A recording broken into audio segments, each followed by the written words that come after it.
আসসালামু আলাইকুম। আমার চ্যানেলে সবাইকে স্বাগতম। নতুন আরো একটি ভিডিও নিয়ে তোমাদের মাঝে হাজির হলাম। আর আজকে তৈরি করে দেখাবো তরমুজ দিয়ে একদম মজাদার দুটো শরবত রেসিপি। আশা করি আজকের রেসিপিগুলো তোমাদের কাছে ভালো লাগবে এবং ইফতারের জন্য কাজে আসবে। মূল উপকরণ ছিল প্রথমে দেখো এখানে চিয়া সিড নিয়েছি, একদম 1 টেবিল চামচ উঁচু করে চিয়া সিড নিলাম। চিয়া সিডটা ভিজিয়ে রাখবো 2 ঘন্টার জন্য। আর এই চিয়া সিডটা কিন্তু স্বাস্থ্যের জন্য অনেক বেশি উপকারী। যাদের কোষ্ঠকাঠিন্যের সমস্যা আছে তারা কিন্তু রেগুলার চিয়া সিডটা খেলে সমস্যাটা অনেকটাই কমে যায়। এবার দ্বিতীয় ধাপে চলে এলাম। চুলে একটি পাত্র বসিয়ে পানিটা গরম করে নিয়েছি।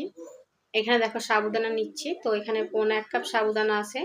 সাবুদানাগুলো এখন আমি দিয়ে দেবো। তো একটু সরিয়ে দিচ্ছি যাতে তলায় ধরে না যায়। সাবুদানাটা কিন্তু খুব সহজে তলায় ধরে যায়। কাঠি দিয়ে নেড়ে নিচ্ছি, সিদ্ধ হওয়ার জন্য অপেক্ষা করব। আর এই সাবুদানাটা কিন্তু অনেক বেশি টাইম লাগে সিদ্ধ হতে। মাঝে মাঝে কিন্তু নেড়ে দিতে হবে, একেবারে রেখে দিলে হবে না, এটা কিন্তু তলায় ধরে যাবে। তো সাবুদানাটা সিদ্ধ হয়ে গেছে, এবার আমি ছেঁকে নিচ্ছি। ছেঁকে সাথে সাথে ঠান্ডা পানি দিয়ে দিব, তা না হলে ওভার কুক হয়ে যাবে। এখানে দেখো আমি অনেকগুলো তরমুজ কুচি করে কেটে নিয়েছি অফ ক্যামেরা। মহাব্বতী শরবতের জন্য প্রথম উপকরণটা হলো তরমুজ। তরমুজটা লাগবে, তো মিক্সার জারে দিয়ে দিচ্ছি তরমুজটা পেস্ট করার জন্য। এখন তরমুজগুলোকে পেস্ট করে নেব। পেস্ট হয়ে গেছে,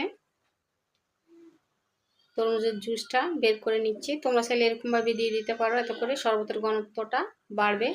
কিন্তু আমি ছেঁকে নিচ্ছি, আমার বাচ্চারা এভাবে খেতে চায় না, আর বিচিগুলো দেখা যায় সাদা সাদা, সেজন্য আমি ছেঁকে নিচ্ছি একটি চাটনিতে করে। জুসটা বের করে নিয়েছি, খুবই সুন্দর হয়েছে কালারটা, জুসের কালারটা।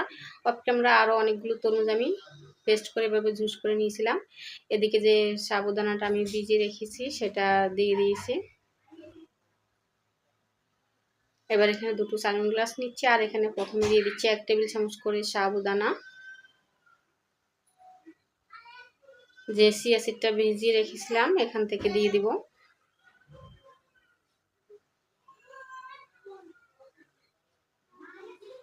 চিয়া সিডও দিয়ে দিচ্ছি 1 টেবিল চামচ করে।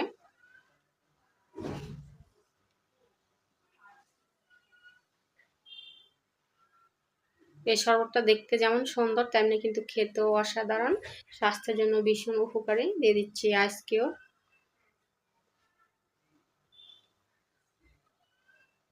ইফতারের টাইম হয়ে গেছে, খুব তাড়াহুড়ো করছি, ভিডিওতে অনেক ভুলভ্রান্তি থাকতে পারে, সেজন্য আমি দুঃখিত। এবারে দেখো দিয়ে দিচ্ছি রোজ ওয়াটার, গোলাপ জল দিয়ে দিচ্ছি। তো তোমরা চাইলে এখানে রুয়াবজ ব্যবহার করতে পারো, আমি সরাসরি গোলাপ জলটা দিলাম। আর যে জুসটা বের করে রেখেছিলাম সেটা দিয়ে দিচ্ছি। তরমুজের জুসের কালারটা কিন্তু মাশাআল্লাহ অনেক সুন্দর এসেছে। এবারে দিয়ে দিব দুধ, 2 গ্লাসে সমানভাবে দুধ দিয়ে দিচ্ছি। তো অনেকে কিন্তু এখানে তরমুজ কুচানো ব্যবহার করে, তরমুজ কুচানোটা ব্যবহার করলে শরবতের স্বাদটা আমার কাছে মনে হয় কেমন জানি পানসে লাগে। আমি এখানে তরমুজ কুচি ব্যবহার করব না, তো চিনিও দিব না। আমি এখানে সুগার সিরাপ দিচ্ছি। অফ ক্যামেরা সুগার সিরাপটা তৈরি করে রেখেছিলাম। যতটুকু চিনি দিবে ততটুকু পানি, সম পরিমাণ পানি দিয়ে ফুটে উঠলে সিরাপটা তৈরি হয়ে যাবে। সুগার সিরাপটা আসলে কিছুই না, এভাবে করে সুগার সিরাপটা তোমরা অফ ক্যামেরা তৈরি করে নিতে পারো। আর সুগার সিরাপ দিলে কিন্তু শরবতের টেস্টটা দ্বিগুণ হয়ে যায়। চিনি থেকে সুগার সিরাপে দিয়ে শরবত তৈরি করলে স্বাদটা ভীষণ ভালো আসে। সম্পূর্ণ উপকরণটা নেড়ে নিচ্ছি, আর শরবতটা তৈরি হয়ে গেছে। দেখো কতটা সুন্দর লাগছে, মাশাআল্লাহ। খেতে যেমন সুন্দর হয়েছে আর দেখতেও অসাধারণ হয়েছে। এবার আমি দ্বিতীয় শরবত তৈরিতে চলে যাব।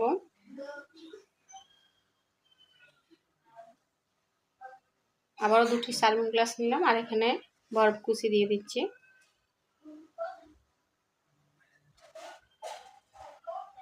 দিয়ে দিচ্ছি সুগার সিরাপ। তোমরা চাইলে চিনি দিয়েও তৈরি করতে পারো, তবে সুগার সিরাপ দিয়ে শরবতটা তৈরি করলে টেস্টটা ভালো আসে। এবারে দিয়ে দিব তরমুজের জুস, যেটা আগে থেকে বের করে রেখেছিলাম। 2 গ্লাসে সমানভাবে দিয়ে দিচ্ছি। এবারে দিয়ে দিচ্ছি বিট লবণ, 1 চিমটি পরিমাণে বিট লবণ করে 2 গ্লাসে দিয়ে দিচ্ছি। এবারে দিয়ে দিচ্ছি চাট মশলা, 1/2 চা চামচ করে চাট মশলা দিচ্ছি। আর এই শরবতটা একটু ঝাল ঝাল হলে ভালো লাগে,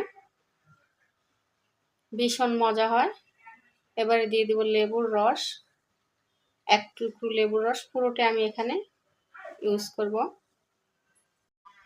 আর এই মুহূর্তে ছোট্ট একটি অনুরোধ করছি, আমার এই রেসিপিগুলো যদি তোমাদের কাছে এতটুকু ভালো লেগে থাকে তাহলে একটি লাইক করে দিও প্লিজ।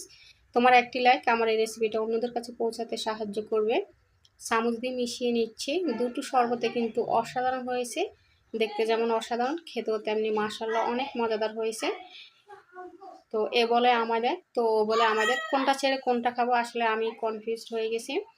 তো কেমন লাগলো আমার আজকের এই শরবতের রেসিপিগুলো? ভালো লাগলে একটি লাইক করে দিও প্লিজ। আর প্রতিদিন এরকম নতুন নতুন রেসিপি পেতে আমার চ্যানেলটা সাবস্ক্রাইব করে পাশে থেকো। সবাই ভালো থেকো। আল্লাহ হাফেজ অ্যান্ড আসসালামু আলাইকুম।